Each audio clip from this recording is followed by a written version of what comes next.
ઉના શહેરમાં તેમજ તાલુકામાં ઇટ્સ યોર ચાલ લોકોની મનપસંદ બની છે. તેમજ ઉના શહેરમાં આવેલ અલગ અલગ કરિયાણા સ્ટોરમાં મળશે, જેવા કે Rajendra Kumar and brother store, Matangi કરિયાણા સ્ટોર, દત્ત કરિયાણા સ્ટોર, યોગેશ્વર કરિયાણા સ્ટોર, વર્ધમાન કરિયાણા સ્ટોર, જી માટે ભારત કરિયાણા સ્ટોર ટીમ્બી, સતનામ કરિયાણા દિલવાડા, તમામ કરિયાણા અને સુપર સ્ટોરમાં મળશે ઇટ્સ યોર ટી.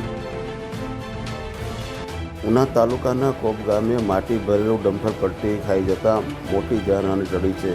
તાલુકાના કોપ ગામે માટી ભરેલું ડમ્પર પલટી ખાઈ ગયું હતું, ત્યારે ત્યાં વીજ પોલ પર પડી ગયો હતો, ત્યારે મંદિરને પણ મોટી જાનહાનિ થઈ હતી. ત્યારે ગ્રામવાસીઓમાં અવારનવાર આ માટી ભરેલા ડમ્પર નીકળે છે, ત્યારે રોજ ભૂમિ કૂટીઓ છે. ત્યારે થોડા સમય પહેલાં આવેદનપત્ર પટી રજૂઆત પણ કરી હતી.